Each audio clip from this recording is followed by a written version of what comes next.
All right, how's everybody doing? We are in the Glenmonarch 9-hole cup. So they've announced that they have a 9-hole cup.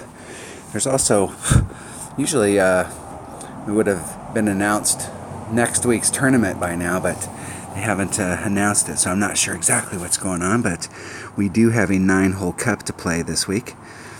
So it looks like Thursday and Friday for qualifying, and Saturday and Sunday to play the tournament. And I will guarantee you on Thursday, tomorrow, I will be playing every account that I have to try and get some practice in on these holes. It's been a long time since we played them. We played this St. Patrick's Day tournament. I was deployed at that time and did not play that tournament. In Haunted Hills, I played, but I didn't record those. And I have a hard time when they do these themed ones with the dark screens. I have a seriously hard time. I don't know if it's just the way it is I have a hard time playing those ones with that, and I did not record any of that stuff. So I don't have any of these. I have like 3 of these holes recorded that were in the mountain tournament. So just thinking about, just looking at these holes here, when we're coming in on these, can you get, the goal is to get up into this area right here, and this is going to give you a short iron into the green, and I'm going to use my absolutely most accurate short iron that I have in my bag. And if whatever level clubs you have, if you've got low level clubs, it's probably going to be like a Kingfisher, and that's what I'm going to use, whatever. And I want to know the numbers. So if, let's say for instance, short irons are big in this, and this has got some crazy, you're going to have to get comfortable with your big dog and the holes that are in this tournament. You're going to have to get comfortable with your short iron. But just talking about the short iron right now, it's important to know the numbers. So like if you have a Hornet, so you got a Hornet, and my accuracy is at 1.1 when it's at max club. So let's take, if you had a Kingfisher. So Kingfisher, and let's go, it's like 1.3 when it's at really low levels, because it's like 85 accuracy. So you need to know what your mid numbers are and your mid numbers. You need to know your minimum number and your mid number. It's very important that you know what these numbers are. So you can get those numbers from Golf Clash Notebook. You can, just from playing them yourself, you can come up with some numbers. Here's what I do. And I'm not saying that this is right or wrong. This is just what I do, and this is just for short irons. I take this 1.1 number here, so it's 1.1 times 1.75, and that equals this mid number. I take this 1.1 times 2.0, and that gives me my minimum number. And I'm going to do the same thing with the Kingfisher. I'm going to take 1.3 times 1.75, and that's going to equal my mid number, times 2.0 is going to end my minimum number. And I want to know all 3 of those numbers on my club, because when you get out here, where you're at in your club, I mean, think about it. And if you watch my videos, I play these numbers, this math right here on my Hornet, and I have a lot of success with my Hornet. So there's no way anybody's going to convince me to come off of these numbers. So my Hornet, when I'm using it, it's at 1.1, 1.9, 2.2. So my Hornet is 75% more accurate at mid club, and it's twice as accurate at minimum club. So do you want to shoot your short iron at its max number, or do you want to shoot your short iron where it's at twice as accurate? I'll take twice as accurate. So the whole goal here is can you come to a hole like this? This is the problem with a lot of these. You can get out here with just about any ball in the bag. If you're bringing a really low level ball, you're probably going to have to use an extra mile. That's the thing about this hole is that, can you get out here with a QB? Probably. Can you get out here with a QB that's got a much bigger ball without having to use any overpower? Probably. The goal here is not to have to use any overpower. It's to end up out in this area. And obviously, the closer you can end up here to this front without taking any risks at all of rolling into the rough, the better. But when you get out here, the ball that you bring, so if you bring a Marlin here, and let's say your max club is right here, so you're shooting this maybe towards max, maybe towards mid. If you had a power 1 ball, you may be more in your mid. If you have a power 2 ball, now maybe you're between mid and max, or mid and minimum, excuse me. You bring a power 3 ball, you may be in your minimum, but you might be in between clubs. So when you come here with your clubs, you know, it's risky when you only have 2 days to qualify, but like going out and practicing and seeing where you're at. I'll try and play at least one account super early tomorrow morning and post so that you guys can watch to see kind of, because I won't care if I time out. I'm going to strictly be testing red lines. So I'll play one account and I'm going to start off with bigger balls, and I'm going to do whatever ball it takes to make out into here as easy as possible. So if it means bringing out a 3 power ball when I could get this done with a 1 or a 0 power ball, I'm going to bring a 3 power ball because it's easier.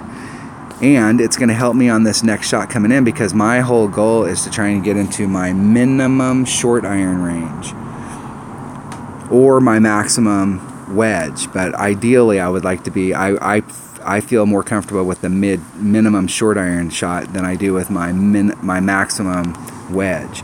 So my goal here is to find out what ball combo is going to help me work, and I'm going to bring the most accurate club in my bag. Now when I see people set this shot up, the drive, let's scroll in a little bit without drawing on the, let's look at the tee box. We want to end up right here. So here's the shot. Okay, well, we're not going to be able to do that. We're going to have to start off over here and then bring it back around. So one of the things I see people do when they take the shot, that is they're setting up their ring sets out here. And I would always want to be at least 2 rings off of any transitional surface, so that you're not, if you hit a bad to the left or the right, you're not ending up down here in the rough. Because if you end up down here in the rough, you might be in a spot of bother. But if you end up here in the rough, you know, you can still get on. You've just diminished your shot of getting an eagle. But what I see a lot of people do is they're in this area right here and they're coming out. And your first bounce is somewhere, you know, like maybe out in this area.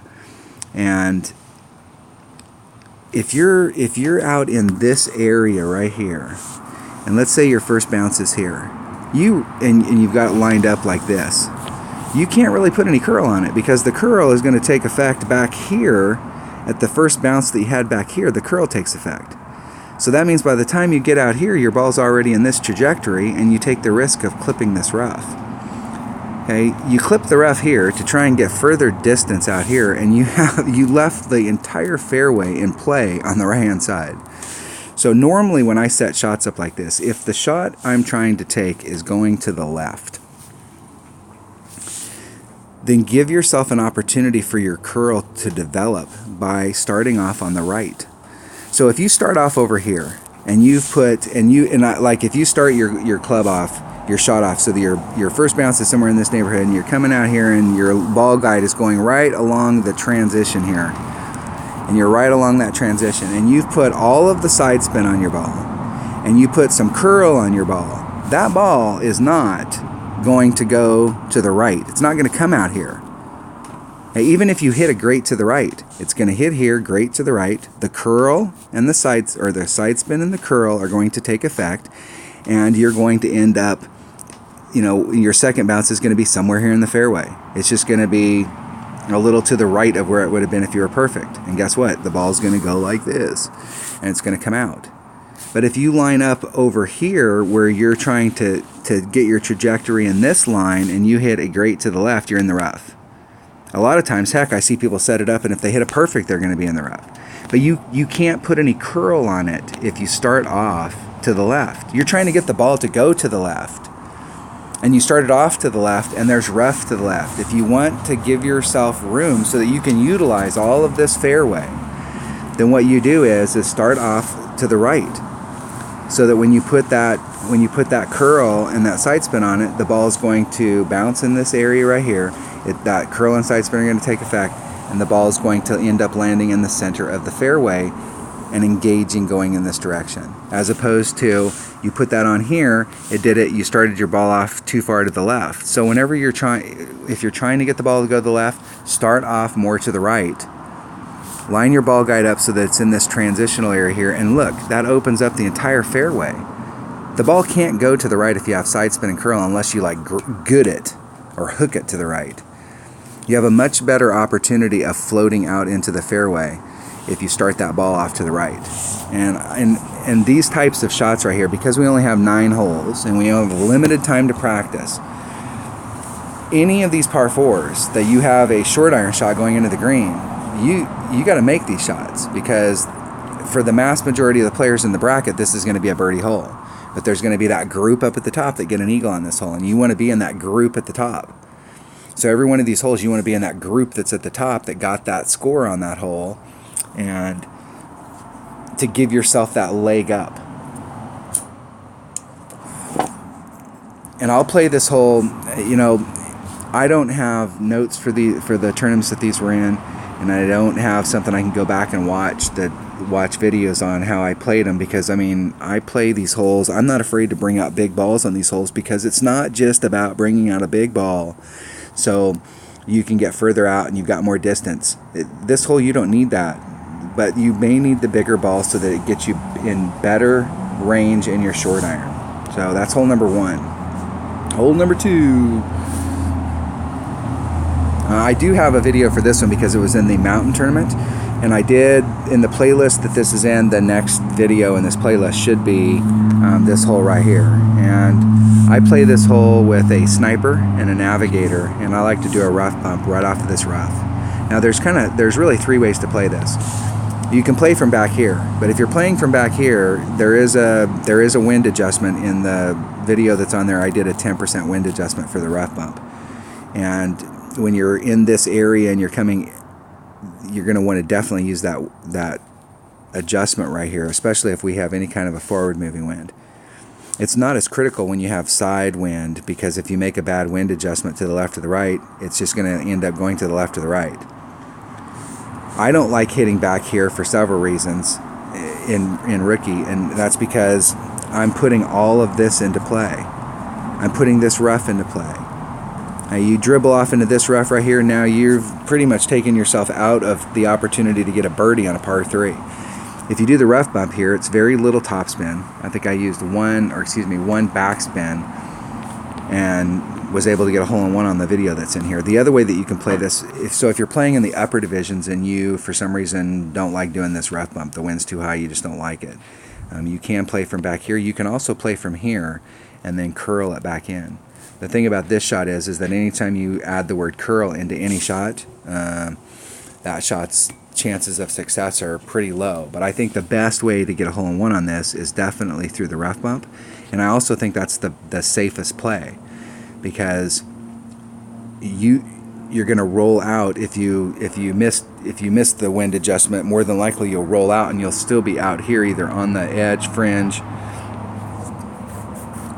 right there on the fairway, and that'll be a pretty easy shot. This hole doesn't take a lot. Sniper, nav.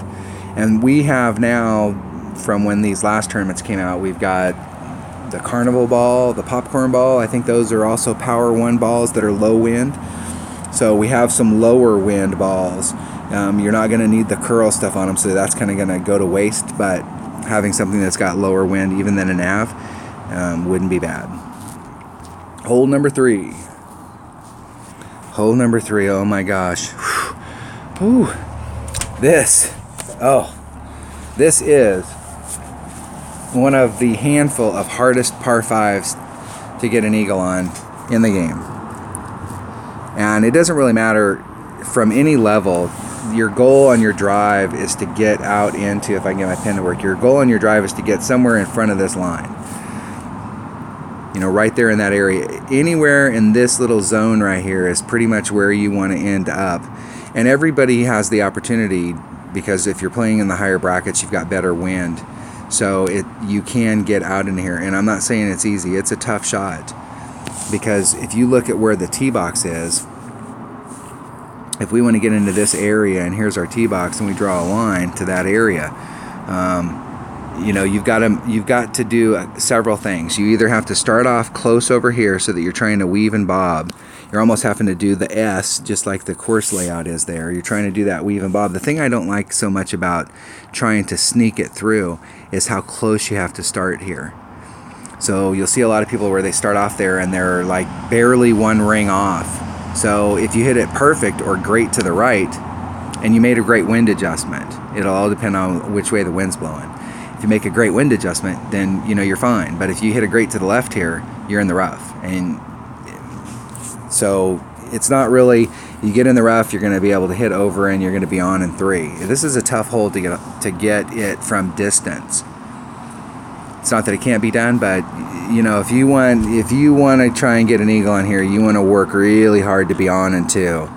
And it is tough, because the drive shot to get out here is a pretty tough shot. So what you're going to see is bring a big ball, whatever the biggest ball you have in your bag if you're playing a rookie, because the first shot is hard, but the second shot is even harder. So if you thought, like, well, I didn't need a big ball to get out into this area, okay, but you're going to need that big ball to get on the green. So bring something big, and it'll also help you a little bit here. You can start off a little bit farther and be very cognizant of your ball bounces. So like here's the tee box, and so here's the first bounce, and the first bounce comes out to here. Well, where does that second bounce go? You want it to be right in front of that rough.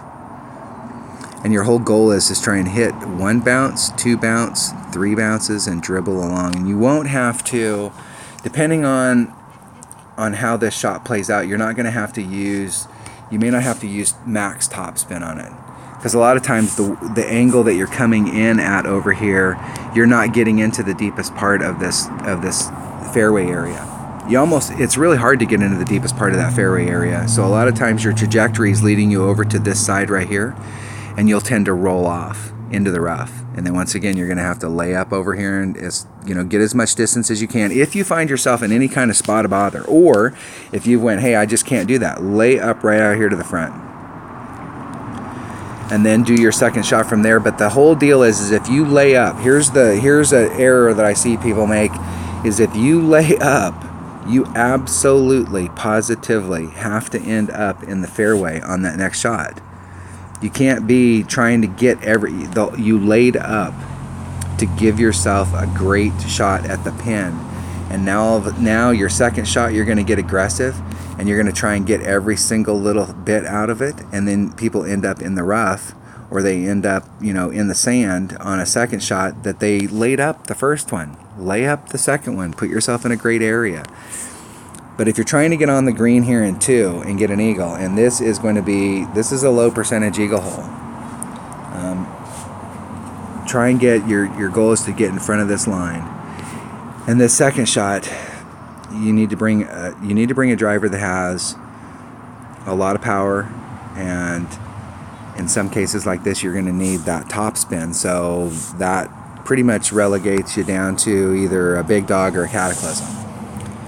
And unless you played a lot of high level stuff and then came back down to Ricky, you probably don't have a really high level cataclysm. You really don't start getting lots of cataclysm cards until you start going up and start playing the higher tours or playing in higher tournaments for a while.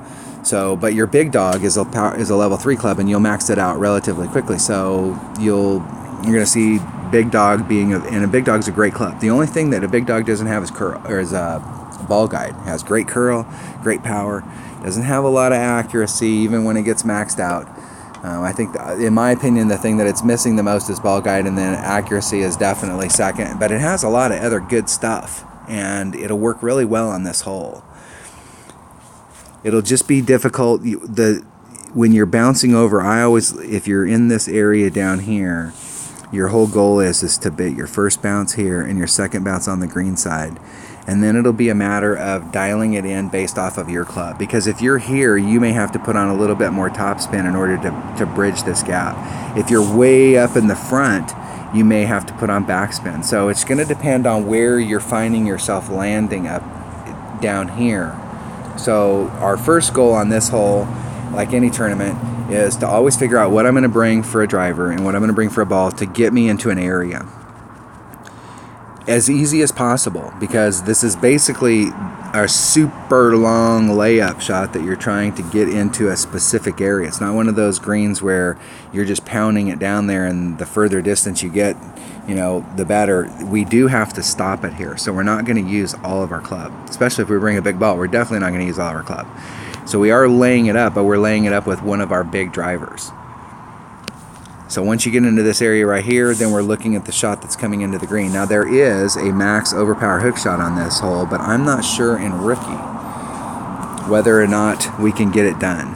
I know in expert you can start off over here along this tree line. You'll have to find the spot, and you can try and do a max overpower hook shot here because you have so much more wind. So your red line's still going to be out in this area right here, but there's so much more wind that you can get a bounce out here and try and get your first bounce out here and your second bounce all the way over, or your third bounce on the island, and in your one bounce, two bounce, three bounces. It is possible to get over. And I wish I had those videos posted because I have done that shot in expert and got over, but I've tried it in rookie, but I don't think I had any success at it. I think I ended up, you know, in the rough down here or in the drink. If you end up in trouble over here, don't panic. Just lay it up over here. Further you can get up, the better, but don't take any risks. If you're in the sand right here, just get over.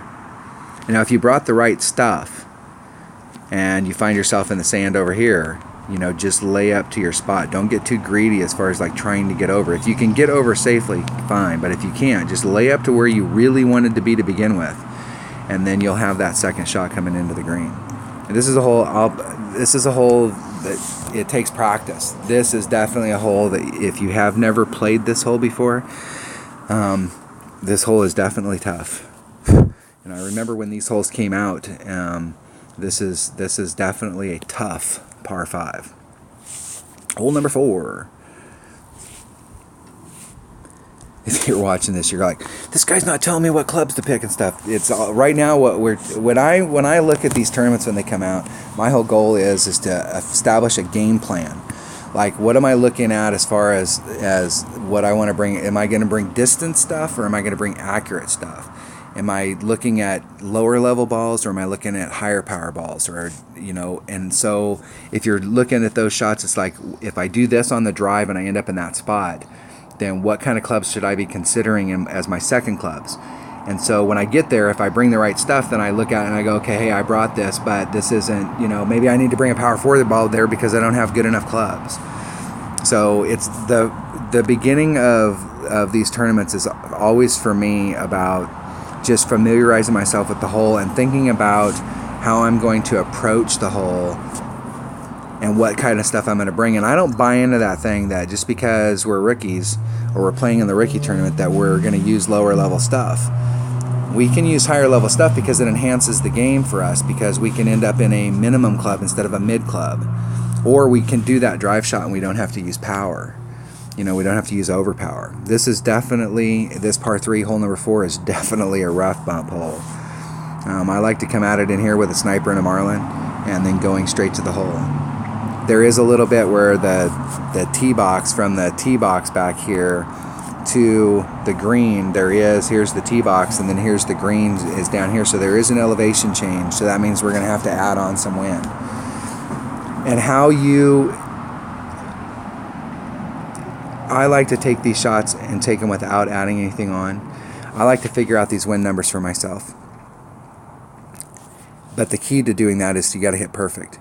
So if you come here and you've got, let's say you have 2 accounts, and you come here with the first account and you try this rough bump, and maybe you don't use a wind adjustment, or maybe you add on 10% and you hit it perfect and you go, hey, it didn't do what I wanted it to do, or it ended up way to the left and it shouldn't have been, then you can start to work that number. The problem with this hole is that it's one of those holes that you got your ball guide here and you're starting off right here, and you move it to the left to scoot it over, and instead of this going to the left, it goes to the right.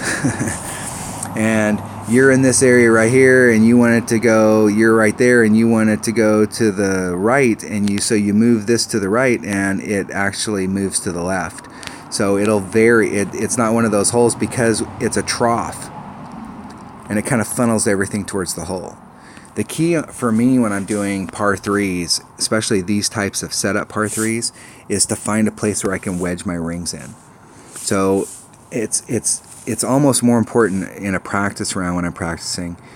I'm not really trying to get the hole-in-one. What I'm trying to do is figure out how to get hole-in-one. And so if I'm in this area right here, and let's say I wanted to be, right in this, where's my white ring? Like, what is my white ring wedged up against the rough, the second cut of the rough and the first cut of the rough? And then my blue ring is on the transition between the rough and the fringe? Or where's my rings? Because when you come to a hole like this, being able to go, hey, if I'm in this spot and I got my white ring here and I got my blue ring here, and I make this adjustment, that it's going to put me towards the hole. And so the next time you come here, you can put your white ring there and you can put your blue ring there, and you can make that adjustment and get towards the hole.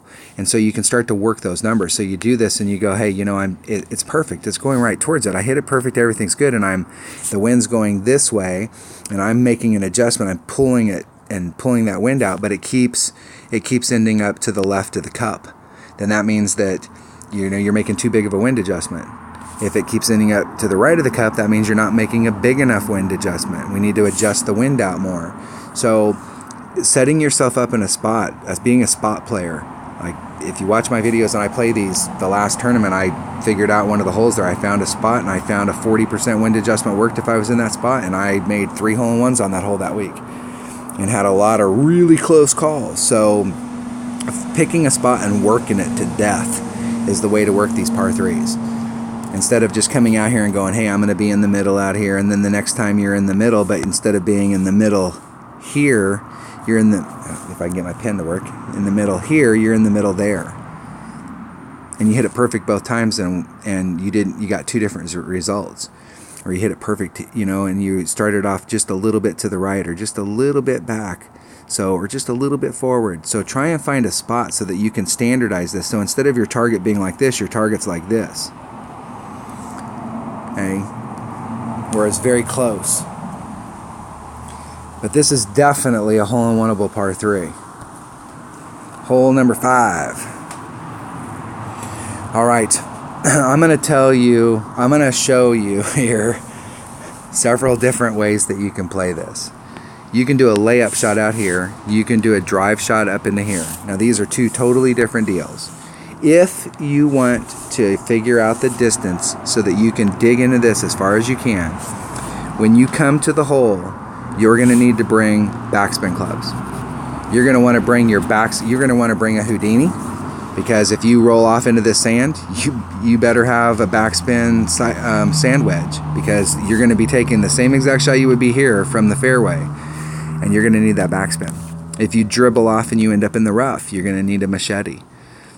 Okay? If you end up short shooting it out here, and maybe you're in your long iron instead of your short iron, I would bring a Saturn. I would bring a thorn or a claw. For me, I would bring a claw because it's more accurate. So if you're hitting up here to the front, bring backspin stuff. If you're laying up on this hole, me personally, I like to lay up right here. Because what happens here is this shot is very difficult, and it's very easy because here's the pin, and there's just a little bit of green, and it rolls down towards this water, and if you're trying to backspin it to get it into that hole, it's very easy to miss that shot and it backspin right off into the water or into the rough.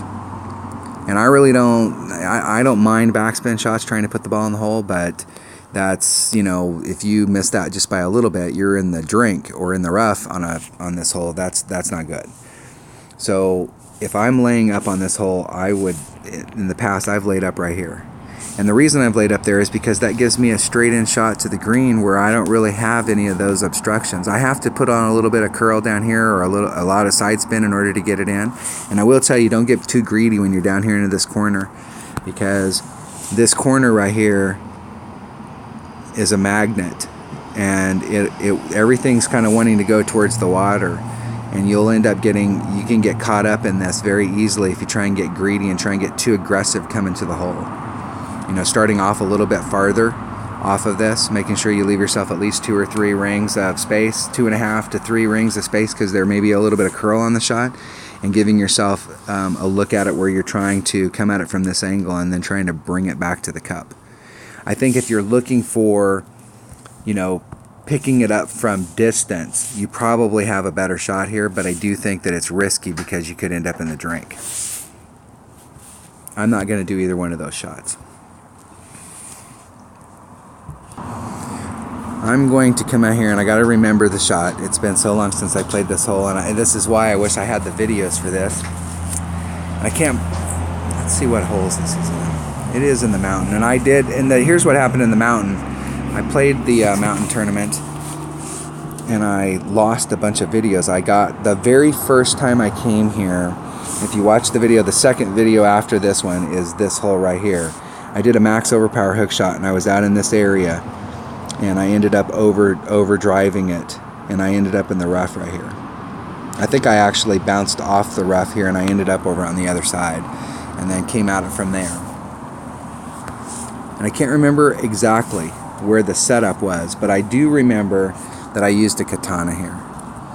That I ended up dropping down to a katana because a Titan was too much power, but it didn't have quite enough side spin. So I swapped, I dropped down to a katana. And if I remember correctly, and this is what I'm going to do tomorrow in the qualifying rounds, I'm going to start off with, see if I can scroll a little closer. I'm going to start off with, and you can look where the tee box is. So here's the tee box. I'm going to come out into this area right here, and that transitional line between the sand and the rough, I'm going to have my white ring entirely in the rough, or in the sand, and then my clear ring on the rough, and that's where I'm going to start. That's going to be my starting spot for my artillery here.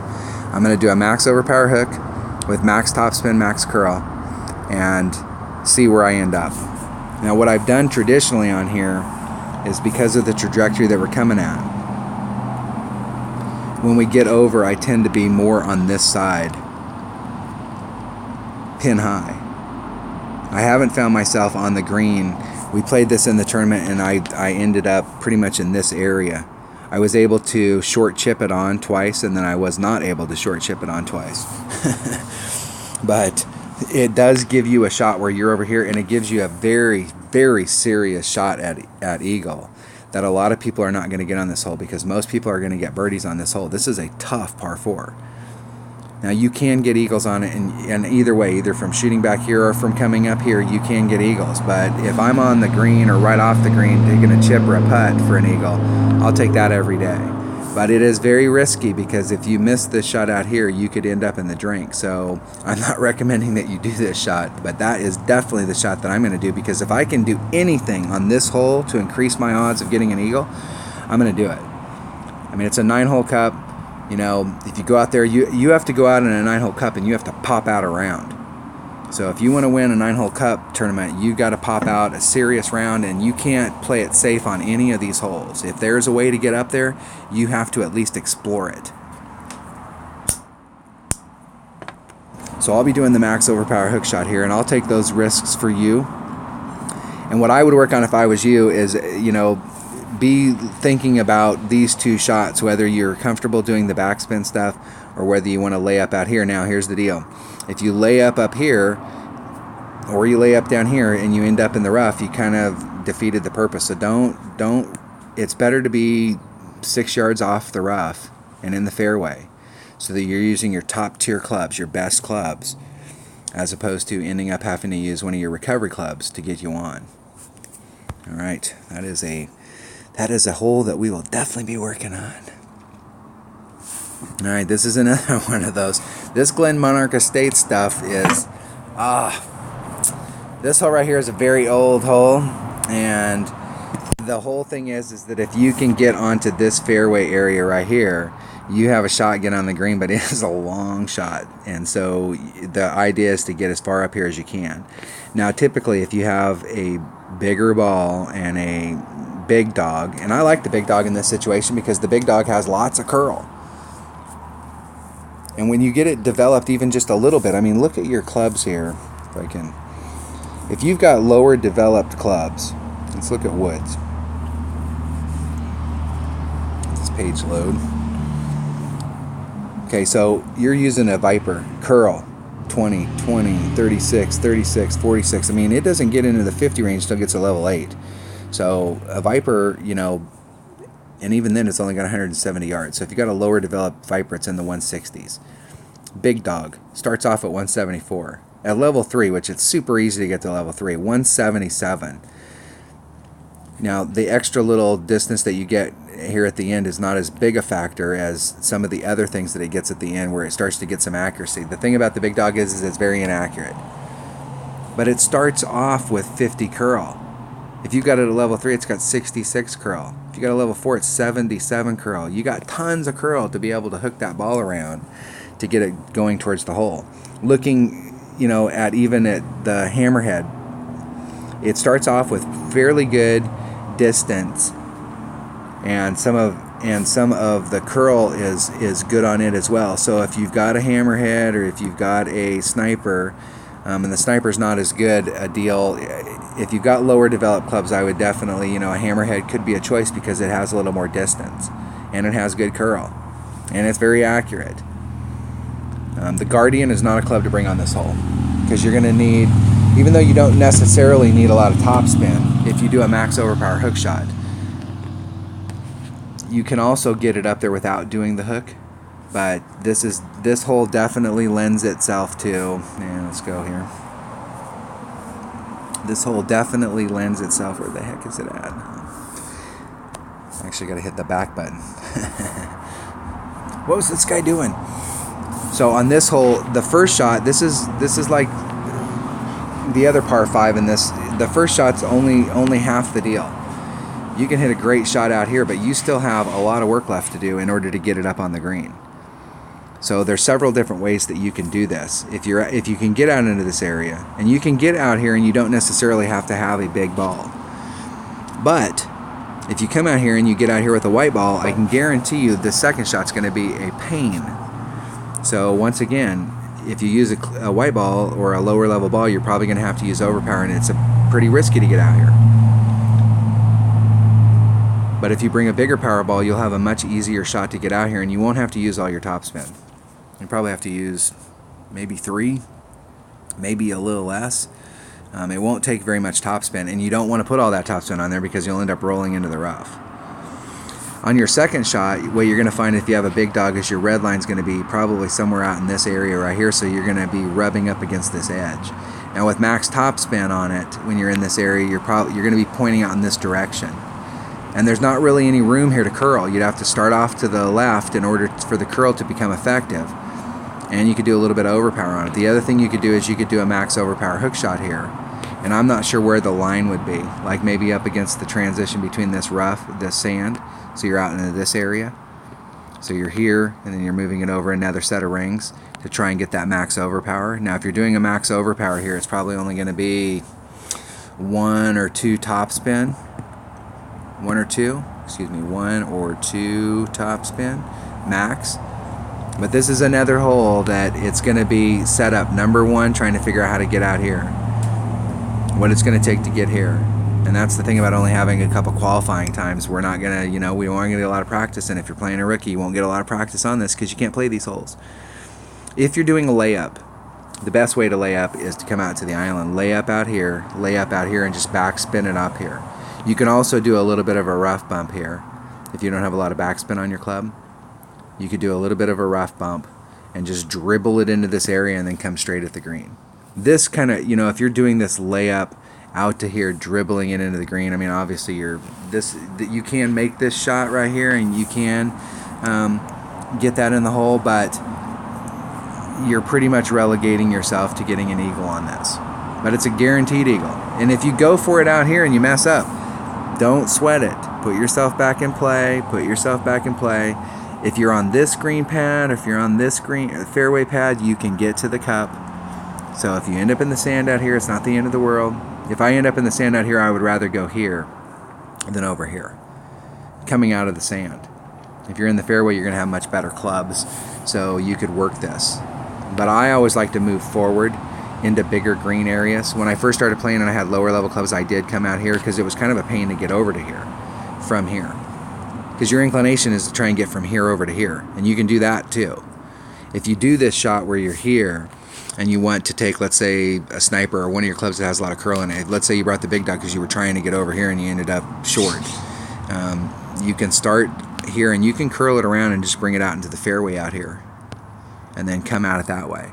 But I'll definitely be trying to work the shot to get out here and then trying to work the shot to get up onto the green into, so that I have an eagle putt, or excuse me, yeah, an eagle putt. Hard hole to get an eagle on. Easy hole to get a birdie. Hole number 7. All right. I am not a fan on this hole. I hated this hole when it first came out because I was playing expert at the time, and it's coming forward is you're gonna have to bounce it over. But if you're playing a rookie, I'm gonna bounce over here, and I'm gonna bring a guardian on this hole. And if you've got even like a level 5 guardian, if it's got a little bit of backspin, you can do the shot from over here. This is all going to be ball dependent on your club. You're going to have to bring the right ball that puts you so that you're not in between clubs in this area. So if you find yourself in between clubs and your wood's on this side and your driver's on this side, then you're going to need to bring out a bigger ball to push this red line forward so that your wood can engage the green over there. If you start off with a really big ball and you find out that your red line's up here, you could drop down a ball to bring it back so that you're right at the red line. And it all depended on which way the wind's blowing here.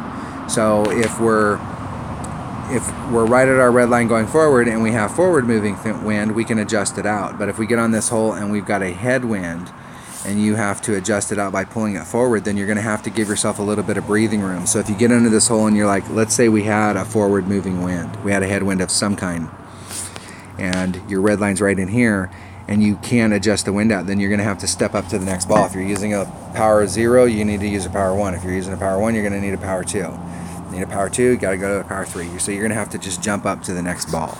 But I'm definitely going to start on the green side and take this drink out of play, because you have to make a wind adjustment when you're down in here, and it can be very tricky. Now you may have a better shot at getting a hole-in-one from this side, but I really don't think so. You may have a better shot if you make this and you get this bounce really good. When it comes over, you may have a better shot, but what you're going to find and see is a lot of people ending up clipping the rough down here, and they took themselves out. Whereas if you start off over here, you give yourself a shot at hole-in-one every single time.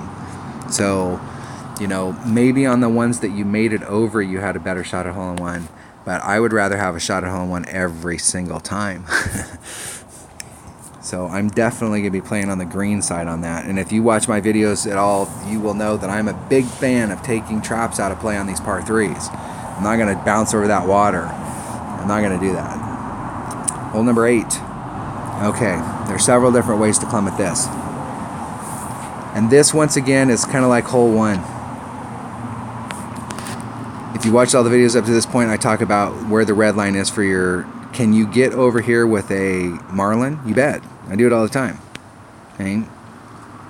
Used to play this. This hole was in one of the regular rookie tours. We played this hole all the time. I've been over in that spot right there with every kind of ball you can think of. So can you get out there with a marlin? You bet. Can you get out there with a power 3 ball? You bet. Is it worth trying to get out any further forward? No. Okay, trying to eke through this sand to get out into that area, if you do the arc. So if we look at where the green's at, so the green's here, and let's say you got out into this area, you weren't flirting too much with the rough here, and you've got this shot. If you do the arc across, where that was the worst circle ever drawn. My stylus slipped out my finger. So you got the pan here, and you've got this arc. And so if you could eke through out here, unless you can get forward and flirt with the sand, you're still going to be in the same distance range out here as you are right here. Okay? And think about the arc if you drew that whole circle all the way around. If you draw it over here, you're in the same kind of distance over here. So it doesn't really net you that much more to try and get a whole bunch out here. Now, if there is a way to blow it through that, and I don't think coming at it from this direction, coming from the left, I don't think you're getting on the green in one. In the higher divisions, you can come over here, with a bigger ball and start off on this side, you'll have to do a max overpower shot and try and blow it through that rough and get it on the green and one. I've seen it done many times. I'm not sure if in rookie, now we have some power 5 balls now that have, like the snow globe balls or something that's got really good side spin, no wind. It might be possible to get up there. But I think for the mass majority of people, we're going to be trying to get to an area to try and come at this with our short iron. And I'm going to bring the biggest ball that it takes to get into as close to minimum short iron as possible. I'm not going to bring a Marlin out here just because I can do it and end up being at max short iron when I could bring a Titan and end up in the same exact spot right here. Same exact spot, but now being mid-club where my short iron is 75% more accurate. Same thing from over here. Now, I will tell you that in my opinion, when you're playing this hole, I like to come at it from this side because I like to play with a Hornet. My short iron of choice is a Hornet. It's the most accurate short iron in my bag, and I want to play with the most accurate short iron in my bag. And if you're coming at it from this angle, you have all this green to work with. You can set it up, you've got plenty of green to work with, and you can try and bring that ball to the hole. If you're playing from this side over here, I wouldn't bring a Hornet. It's difficult to do the shot over here with a Hornet. It doesn't play as well on this side as it would if you brought a claw or a thorn. So if you're coming over to this side right here, I think it plays better if you've got backspin clubs. So if you overshoot this and you end up in the rough out here, this might be a great area to bring a machete because the machete is going to help you out on this side. It's pretty easy to end up out into this area and not get in trouble without having to try and blast over the river and start over here. If you're going to try and get over here, heck with it. Go for it. Try and get on in one. But if you're doing the bounce over here and you're just trying to bounce it up to bring it up here into your short iron range, on this side I would bring a thorn, and on this side I would bring a Hornet. If you love your thorn, only bring your thorn. If you love your Hornet, only bring your Hornet. But if they told me, hey Gordon, you can't play on this side, you've got to play over to the right, no problem. I would just prefer to play this shot over here with a claw. But I'm definitely going to be working the ball here. I'm not going to bring a low-level ball just because I can do it. I'm going to bring a high-level ball if that's what it takes to get me into my minimum short iron range. My short iron is twice as accurate at minimum club. Hole number 9. Boy, there are some tough holes in this tournament. This course has some tough holes on it, and this one's no exception.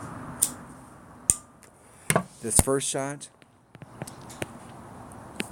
I'm going to bring an extra mile, and my goal is to land out in here and try and bring it out into this as much as I can. Maximum 2 top spin.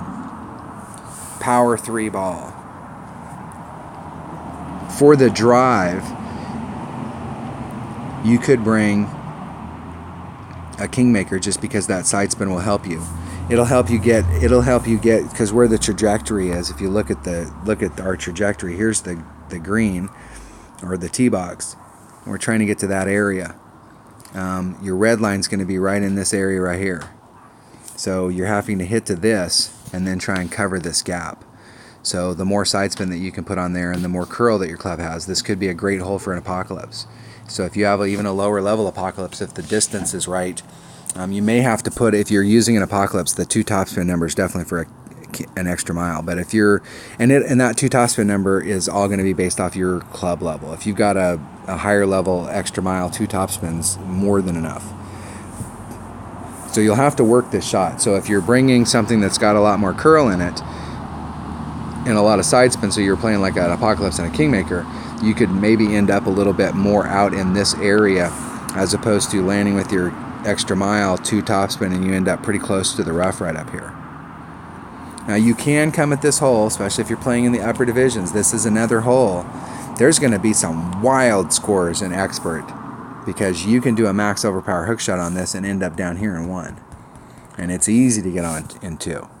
Like super easy. But the drive shot is definitely fraught with danger. Because if you end up in the sand or in the rough over here, you may not be able, you're probably not going to get on. The second shot here is no walk in the park. This is another big dog, and this is why you brought a big ball. because it's definitely coming over here trying to get it to get up on the green. You're going to want to bring something that you've got a little bit of topspin and some distance. I'm not sure. In my main Recce account, I just maxed out my Guardian, and so it picked up a little bit of extra distance, and it picked up that third bar of topspin, which is still low, but when you think about how much backspin it has, you're lucky you're getting any topspin. It might work on this hole, but I don't think so. I'm going to have to bring a big dog, and the thing with the big dog is the two things the big dog never really gets is it never really gets ball guide, and it never really gets a lot of accuracy. It does get more accurate as you get it up in levels, but it's very difficult to get it up here as far as like how much topspin you're going to use. And this number here is going to be very dependent on where you end up here. If you end up over here versus ending up over here, how you're going to approach this big dog shot are going to be totally different. So obviously the more you can get in the forward moving position, the more you can get to the left, the better. But the shot tends to want to set up. So with your ball guide here, leaving yourself a couple rings of maneuver, a couple topspin on a higher level extra mile. I think if you did bring a Kingmaker, you'd probably be better off just because you can maybe gain just a few more yards coming in this direction with the side spin. And anything that you can gain going to the left is you're gonna pay dividends when you come over to this side right here. All right, so most people are going to end up on this hole in 3. They're going to end on the green in 3, and they're going to make a putt, and they're going to get their birdie and go home. That's going to be a big chunk of people.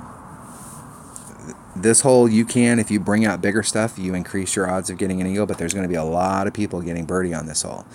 So if you find yourself in the second shot, wherever you're at in the second shot, if I end up short shooting it, or I end up in the wrong spot and I can't get over, I'm going for that green. There is no way I'm not going to go for that green. If most people are going to end up on the green in 3 anyways, I'm going for that green. Definitely going to go for it. I'm definitely going to do I'm going to try and get on the green in 2. As long as the river's not in play here and you're like over here and the water's in play, if you're anywhere over in this side right here with any wood that you have, you should be able to get over if you brought a big enough ball. You may find yourself with a sniper or a hammerhead or something where you're out in this area right here. Max topspin, and I'm going to try and blast it through that rough and dribble it over to the outside, but I'm definitely going for the green here in 2. Because I would rather be in the sand here and have gone for it. Because this hole, to me, this is one of those holes that if you're trying to put the ball into the cup from distance, the way that it's shaped here, if you look at that little teardrop thing and it's shaped like this, so here's the green and here's the pin and here's the sand trap. It is in such the pin here is in such an area that you have nothing hardly to work with to try and hit out here from this area right here and try and get in the hole. It's not that it's impossible, but it is a tough hole to try and get in from distance. Your best bet is to be on the green or right on the fringe right there and just chipping it in. But I'm definitely going for the green in 2. I'll be curious to see, like in the practice round tomorrow, I'm going to definitely practice both my accounts tomorrow and then try and qualify on Friday. I'm going to risk the qualifying on Friday, but I'm going to go for a bunch of shots on these holes. I'm going to go out the first account and strictly be looking at what ball I should be choosing. Don't care if I time out. I'm going to strictly want to choose what ball I'm using so that I can take good drives and try and be as safe as possible and set myself up for that next shot. If I'm in my short iron on my next shot, I want to try and get the ball combo that's going to put me in minimum or mid. If I'm using my big dog for my next shot, then I want to make sure that I'm setting myself up so that I'm having to use as little of my big dog as possible instead of trying to push it to the limit. So there's a lot of work left to be done on this tournament. If you watch videos on these holes, I can tell you that watching a video one time is not going to give you enough information. We're going to have to play some of these holes. So I know sometimes when you watch my videos, it's like, I posted some more and he's just playing the same stuff. I change stuff on every hole until the weekend round, and I'm constantly evolving it, trying to make it so that it's easier and easier and easier to try and get the best score possible. So we'll keep working on this as the week goes along. All right, that was the Glenmonarch 9-hole cup, just kind of a basic walkthrough. Hope everybody has a great tournament, and I will catch you on the next one. Thanks for watching.